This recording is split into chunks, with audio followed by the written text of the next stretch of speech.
आज के समय में चिंता करने की जरूरत है और चिंता भी बहुत करने की आवश्यकता है। आधा भाग इसका पुरुष बनाया और आधा भाग इसका प्रकृति बनाया। पुरुष और प्रकृति ये जब दोनों मिलाए तब जाके एक संपूर्ण शरीर बना। आपने भगवान भोलेनाथ का अर्धनारीश्वर वाला रूप देखा होगा, लेकिन आपने ये कभी नहीं समझा कि ये संकेत है कि आपके अंदर भी यही है। क्योंकि जब आप अपने उस एकाकार स्वरूप को नहीं जान पाए, पुरुष और प्रकृति को, तो यहां भी आप एकाकार मुश्किल ही होंगे पति और पत्नी के रूप में। आप दोनों के अंदर वो अहंकार रूपी राक्षस आ जाता है कि पवित्र संबंध तक को नहीं छोड़ा आपके इस बनावटी मन ने।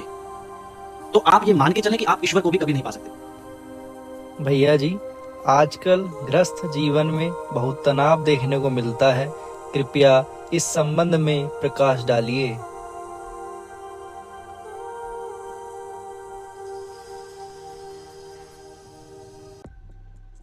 संबंधों को विषय में तो आज के समय में चिंता करने की जरूरत है और चिंता भी बहुत करने की आवश्यकता है। लेकिन संबंध को जानने से पहले हम थोड़ा इस शरीर को पहचान लें। आपने एक बात हमेशा सुनी होगी कि पॉजिटिव और नेगेटिव अट्रैक्ट ईच अदर, ये दोनों एक दूसरे को खींचते हैं और इन्हीं दो चीजों से मिलकर कोई चीज संपूर्ण बनती है। उसी प्रकार ईश्वर ने जब आपका ये शरीर बनाया तो इसको दो भागों में बनाया। आधा भाग इसका पुरुष बनाया, जो आपके शरीर का राइट वाला पार्ट है, दाहिने वाला, और आधा भाग इसका प्रकृति बनाया, जो आपके बाएं वाला या लेफ्ट वाला पार्ट है। पुरुष और प्रकृति ये जब दोनों मिलाए तब जाके एक संपूर्ण शरीर बना। आपने भगवान भोलेनाथ का अर्धनारीश्वर वाला रूप देखा होगा, लेकिन आपने ये कभी नहीं समझा कि यह संकेत है कि आपके अंदर भी यही है।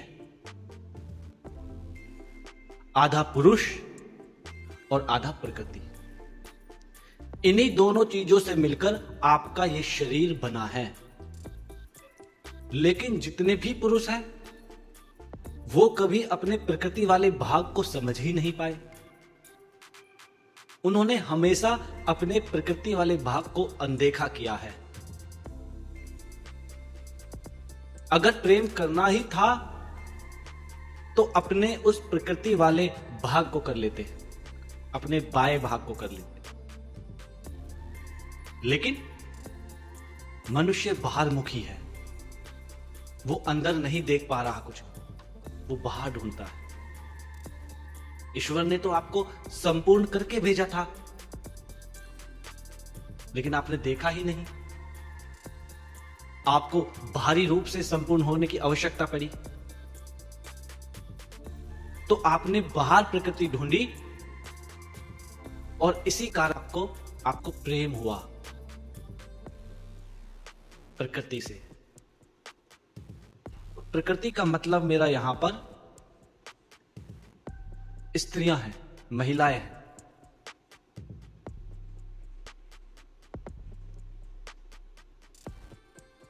आपके अंदर से वो भाव तो तभी खत्म हो गया था जब आप अपने अंदर की प्रकृति को नहीं देख पाए। आपने बाहर ढूंढा और बाहर जब आपको मिली तो आपको प्रेम हुआ।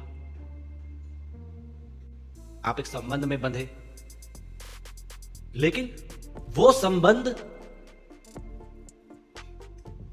भाव रहित ज्यादा था। आप देखते हैं कि जब तक किसी भी पुरुष या स्त्री की, पुरुष या प्रकृति की शादी नहीं होती है और वो अपने मां बाप के घर रहता है या रहती है, तो वो किसी भी बात को ज्यादा मनस पर नहीं लेती है। या लेता है। वो सोचता है कि मेरे माँ बाप ने कहा है, मेरे भाई बहन ने कहा है, कोई बात नहीं। सेम महिलाओं की तरफ होता है यही बातें। उनको भी यही लगता है कि मेरे माता पिता ने बोला है, मेरे भाई बहन ने बोला है, कोई बात नहीं। लेकिन जैसे ही ये शादी के संबंध में बंधते हैं तो दोनों के बीच में छोटी छोटी बातों पर कलेश होने शुरू हो जाते हैं, परिवार के सदस्यों के साथ भी और आपस में भी। क्यों हुआ ऐसा? बल्कि यहां तो प्रेम संबंध बनाया था आपने। क्योंकि जब आप अपने उस एकाकार स्वरूप को नहीं जान पाए, पुरुष और प्रकृति को, तो यहां भी आप एकाकार मुश्किल ही होंगे पति और पत्नी के रूप में। आप दोनों के अंदर वो अहंकार रूपी राक्षस आ जाता है और आपको जीवन भर पता तक नहीं चलता। क्योंकि अगर आप गौर करें, हर बात को आपने इग्नोर किया। क्यों? क्योंकि उस संबंध में अहंकार नहीं था, और जहां अहंकार नहीं होता वहां कोई बात बुरी या अच्छी नहीं लगती। लेकिन जैसे ही आप संबंध में बंधे तो आपके बिना पता हुए भी आपके अंदर अहंकार समा गया है और आप छोटी छोटी बातों पर लड़ने लग गए हैं। जबकि पति और पत्नी का तो इतना पवित्र संबंध है, एकाकार होने का संबंध है कि बस एकाकार हो जाए। लेकिन एकाकार तो बहुत दूर की बात है, आप उस अहंकार तक को खत्म नहीं कर पाते उम्र भर, और पूरी उम्र एक झूठा नाटक रचते हैं, झूठी अदाकारी करते हैं। 30, 40, 50 साल का वैवाहिक संबंध अदाकारी का होता है। सभी की बात नहीं कर रहा, लेकिन ज्यादातर केसेस में, ज्यादातर संबंधों में। क्योंकि जब तक आप उस अहंकार का खात्मा नहीं करते, आप एकाकार एक हो ही नहीं सकते। पूरी उम्र निकल जाती है उस बहरूपिया जीवन में। जवानी से बुढ़ापा आ गया, लेकिन आपका वो नाटक, आपकी वो अदाकारिता चालू है। इतने पवित्र संबंध को खराब मत करिए। ये कोई गुड्डे गुड़िये का खेल है ही नहीं। ये खेल है अर्धनारीश्वर रूप का। एक दूसरे का मान नहीं रख सकते, कम से कम ईश्वर महादेव का मान रख लीजिए। आजकल शादी को एक खेल बना दिया गया है। आपकी शादी कभी सफल हो ही नहीं सकती जब तक आप अपने अंदर दोनों अहंकार खत्म नहीं करेंगे, एकाकार नहीं होंगे। अन्यथा जीवन भर बहरूपिये का नाटक करना होगा दोनों को, और करते भी हैं। और यह चिंता का विषय है कि पवित्र संबंध तक को नहीं छोड़ा आपके इस बनावटी मन ने। अरे जो आपने अनुभव किए वो वही अनुभव थे जैसे लोग आपने देखे, लेकिन उनके आधार पर आप इस व्यक्ति को जो आपके पति या पत्नी के रूप में आया है उसकी तुलना नहीं कर सकते कि ये भी ऐसा होगा या ये भी ऐसी होगी। जब आप इस पवित्र संबंध में, एकाकार वाले संबंध में पूरी उम्र बहरूपियापना करते हो, तो मतलब यह है कि आपने अपने अंदर भाव को ही खत्म कर दिया। और जब भाव खत्म होता है तो आप ये मान के चलें कि आप ईश्वर को भी कभी नहीं पा सकते, क्योंकि ईश्वर को पाने के लिए भाव और समर्पण भी बहुत आवश्यक है। इसलिए अपने पति और पत्नी के लिए समर्पित होने की आवश्यकता है, और आपको होना भी चाहिए। कम से कम इस संबंध में आपको दिमाग का इस्तेमाल करने की आवश्यकता नहीं है। आपको अदाकारी करने की आवश्यकता नहीं है। पवित्र संबंध को पवित्र ही रहने दें।